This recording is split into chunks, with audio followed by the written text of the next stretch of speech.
This is going to be a video on the Pfister single handle bathtub or shower faucet, which you are looking at right now. They call it a single handle, obviously, because there is a single handle. Most of the problems that you'll have with these, tight turning, it doesn't turn, or it's frozen, or it's difficult to turn, or there is leaking. Normally that is caused by a part that's called the pressure balance cartridge, or the cartridge. And I'm going to show you, I just got one of them. So I'm going to talk for a couple minutes before I show you how to take care of this thing. I'm trying to make the lighting good so you can see what's going on here. So that notch over there down on the, this is the bottom part. That's how you're going to know that you're dealing with the bottom. And this is called the pressure balance cartridge. You can see on the back, that's where the water is going to go in. And then by turning this thing, it's going to, I guess, let your water go out somehow. Who knows how. So the handle goes on here. And this little black piece over there, that's for temperature control. Now, let me give you some information that might be helpful for you. When I called up Pfister, this faucet is in my mom's house, so I didn't buy it. When I called the Pfister, I gave them a model number. I'm going to show you where I found the model number. It's behind the handle that's in there when I took it apart. I gave them the model number, and they told me that wasn't their model, but it was their faucet. It was just a third-party model number. And I also gave them the expiration date, or the install date that was on the label. What they told me, first off, if it wasn't their model, but they would take care of me. Then they also told me that it was out of warranty because of the date, but they would take care of me, which I can appreciate. That's really nice. This is probably a 20-year-old faucet at least, so they stand behind their product.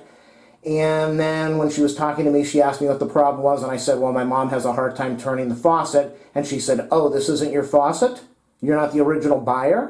And I said, my mom bought the faucet. And she said, okay, one-time courtesy, we will take care of you, which I appreciate they took care of me, but they really didn't have to say, we're not going to take care of you because it's your mother's faucet. It's kind of ridiculous. So give them as little info as possible. Don't just let them know you bought the faucet or it's your own original faucet.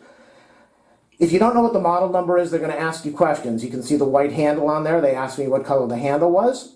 At the very tip, there is a little cap. I'm going to show you where there's a screw behind there. They asked me if that cap was silver or white or chrome or white. They will ask you what type of handle is on there, what the color of this is, if it's white or black or gray.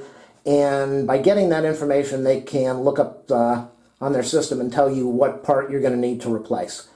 And if you don't want to do it that way, you can also take photographs of the faucet and the handles and email it to them, and then they will tell you. Now, the nice thing is this is a $27 part on their website. I think you can get it much cheaper at a plumbing store or HD. I think something like $18. They sent me the whole unit. I don't know if that's normally how it's sold. They also have cartridges where it comes in 2 or 3 different parts, so you might not have to replace a whole unit like this. What's going to happen when I open up the faucet is I'm going to be taking off the I'll take off the cap at the tip.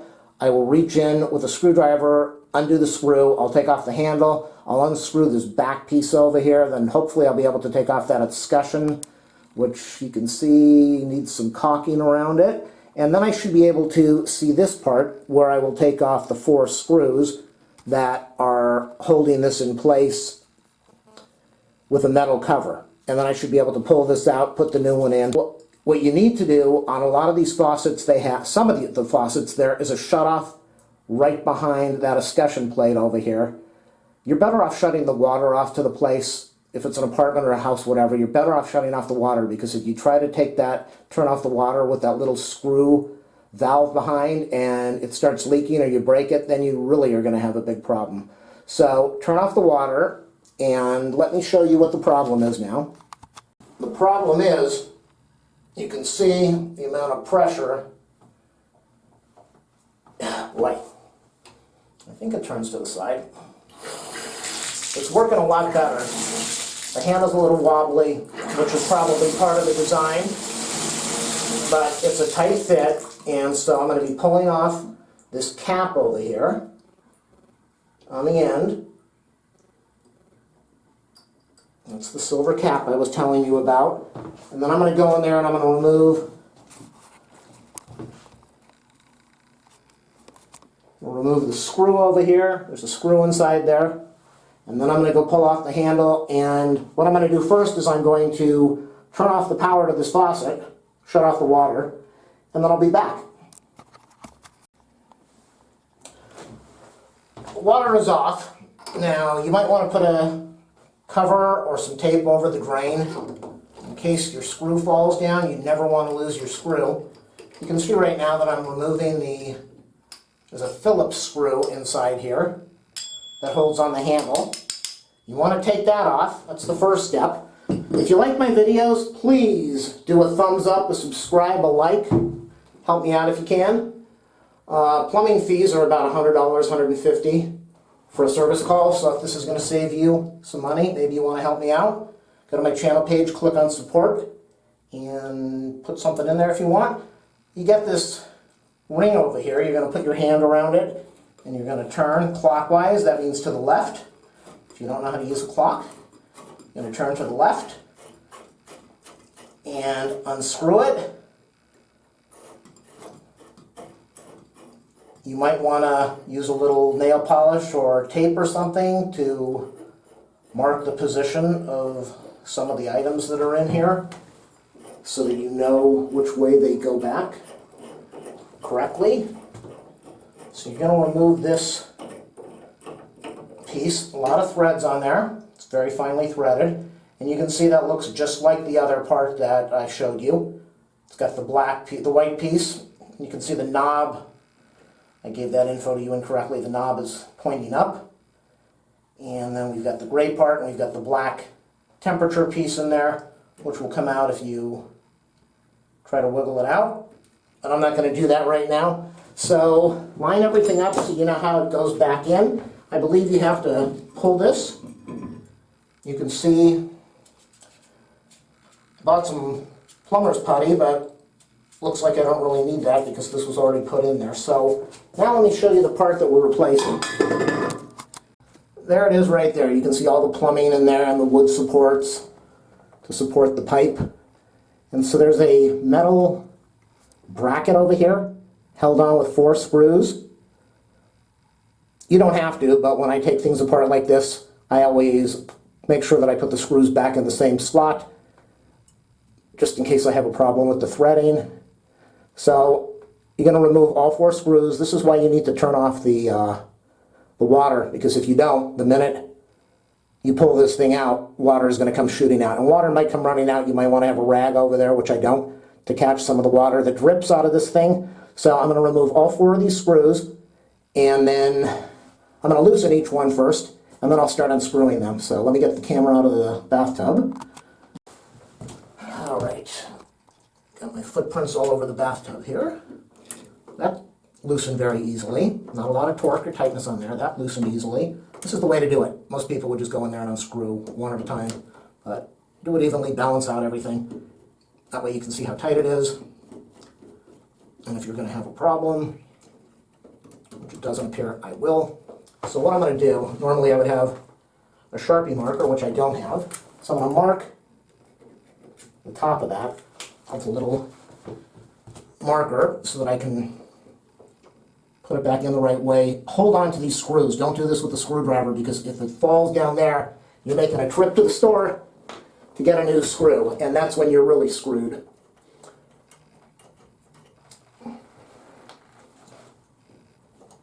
See the advantage of loosening everything first?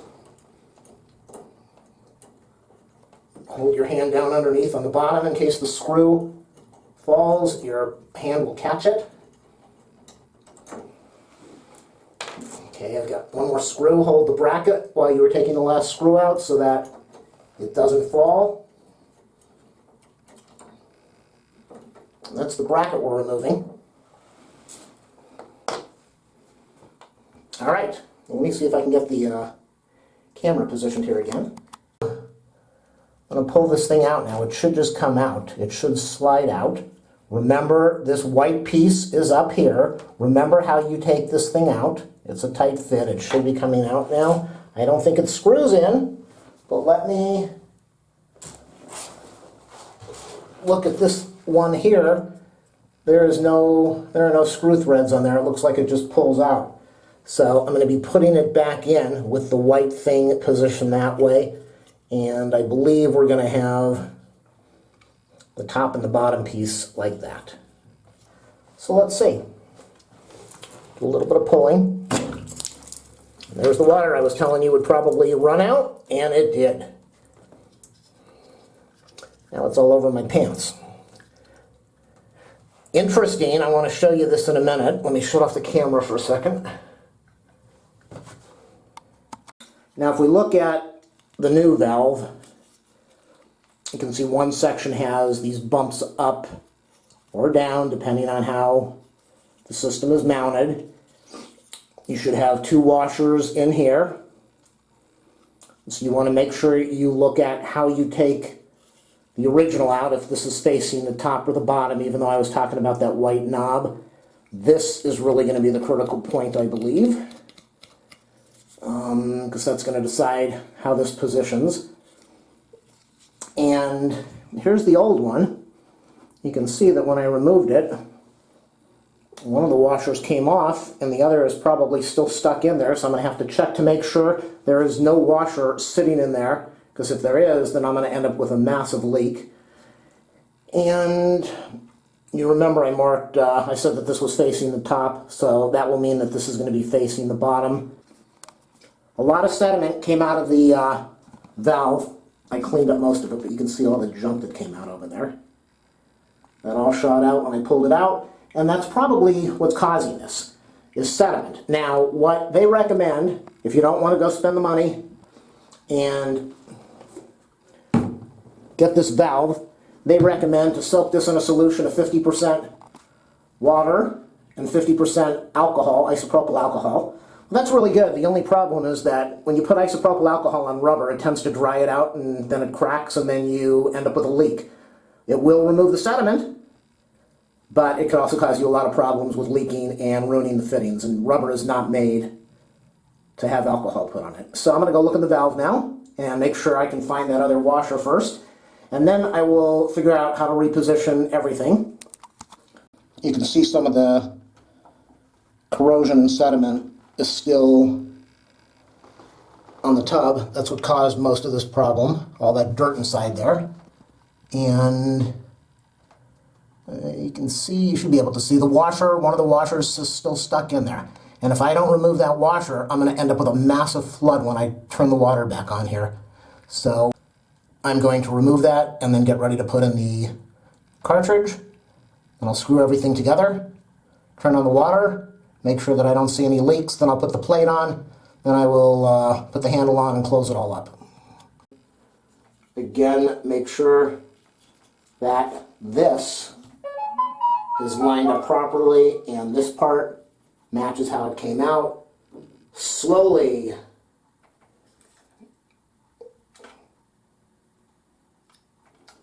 insert it. You always want to do insertions slow in your life, so do slow insertion. It has a nice fit to it. No problems there. Now I'm going to put the plate back on that I took off. It shouldn't really matter how you put it back on, but that's how I took it off, so that's how I'm going to put it back on. And then put your hand underneath in case the screw doesn't thread in properly so that you can catch it. Again, if you like these videos, do a thumbs up, a subscribe, a like. Help me out by going to the channel page. It's starting to run some water through right now. I'm going to tighten each one up just a little bit until it stops. You're definitely not going to want to tighten these very tight because this is plastic behind here. It's plastic going into metal. If you tighten it too tight, you're going to crack the plastic and then you're screwed. Okay.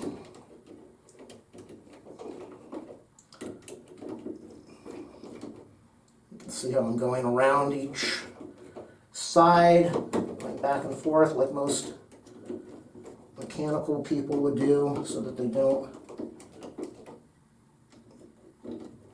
over tighten one section and everything's balanced out. Each one of these is tightening down. Now it felt like it stopped over there. It's a nice beautiful breeze coming through the walls. It's about 85 degrees outside in sunny Los Angeles today during the July summer. That tightened about as much as it needed to. I'm going to go over here. That's tight about as much. You don't want to torque these things down. You just want to get it. You saw how easy it was for me to take it apart. Tight, tight, tight, tight. I'm going to go shut off the camera. I'm going to go crank on the water. And I'm going to hope that... Oh, this might be on. That could be it. This might be on. I don't know. Okay, so maybe everything is fine. Yeah, maybe everything is fine. All right, so we've got the white piece up there now, and I'm going to go turn on the water, come back in here, slowly turn this on, make sure that there's no leakage. You never want to have leakage. Definitely leakage is a bad thing in life. And if everything works out good, then the project's almost finished. Always remember when you turn the water on, from the main supply, not from here, but from outside the main supply, turn it on slowly. If you turn it on really fast, you could blow your pipes out from the pressure. So turn it on slowly. If you can, open up one faucet to let some water drain and to get some of the pressure out of the system. I'm going to turn on a sink. Okay, I've got water coming in here now. So what I'm going to do, not too easy to do this with the tripod in front of me, but I'm going to try to get in here and make sure that everything is dry.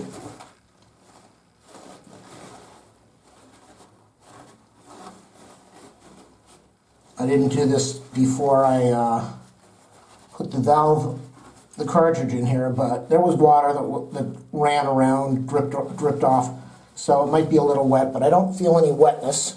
No wetness, no moisture. Everything is good, right? Okay, so I'm going to take the handle now. I've got my tripod in the tub. I don't want to get it wet. Wow, all these great words. Wet, moisture. So I'm going to get out of the tub. I am going to put the handle on here. There goes the screw. Remember I told you make sure the drain was covered? Well, mine wasn't, but I caught it in time. I'll put the handle on there. I'm going to turn. I've got water coming out now. And there's a reason I put these paper towels here. I ran this thing full, and I'm going to pull out the paper towels now and see if they're wet. And if they are, I've got a real big problem on my hands, because this is one time you don't want something to be wet. They are dry. They are dry. That is a good thing. It's a very good thing. So what I'm going to do now is take this handle off.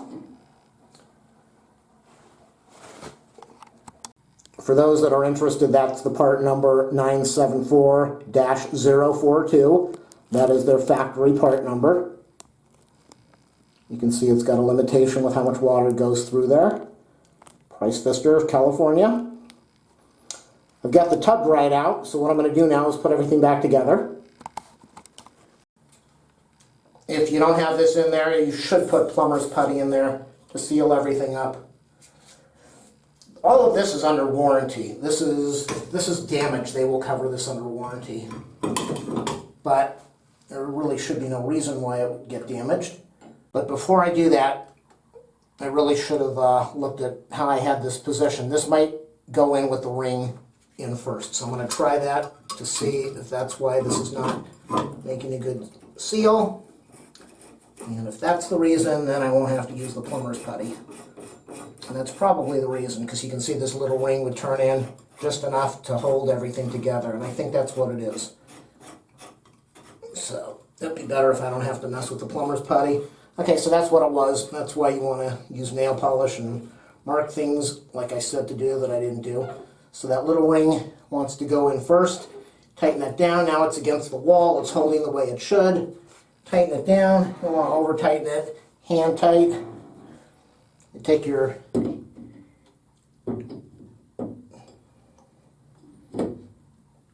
handle. I don't like this handle design. I think it's kind of wussy. But you put your handle in there. You get your screw. You insert your screw and lightly turn so that you don't cross thread. That's always the most important thing. And don't over tighten. You don't want to break the screw head off. or you really have problems. And then you want to go and grab this little cap piece that I took off originally. Hold your hand down there, you don't want it to fall off. Push that in there.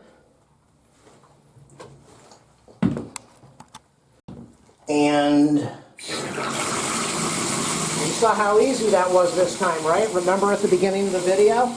I had a hard time turning it. You see how easy it is now? Got a ton of other cool videos on here for guitar repairs, computers, and I'd appreciate it if you watch them. Feel free to link this to any website if you want to. And do a thumbs up, subscribe, like, and again, hit that main channel page, click the support button. And if this saved you $100 in plumber's fees, maybe you want to leave me a little thank you donation. All right, good luck with your repair.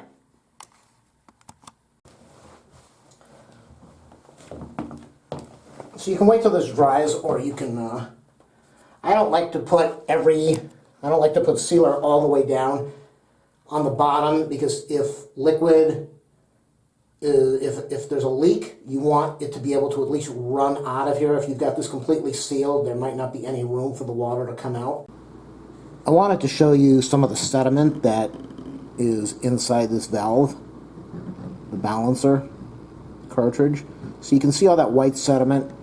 You saw the dirt that came out and was in the tub when I removed this thing from the valve. And you can see all that sediment that's in here.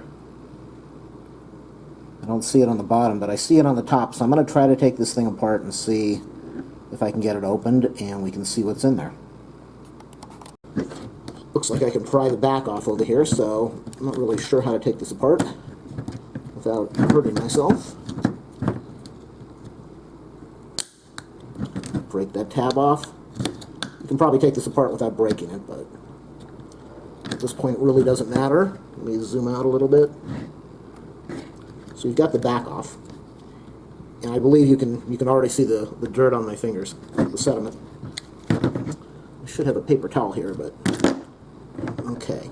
So we've got the back piece. That's the area where it fits inside the valve.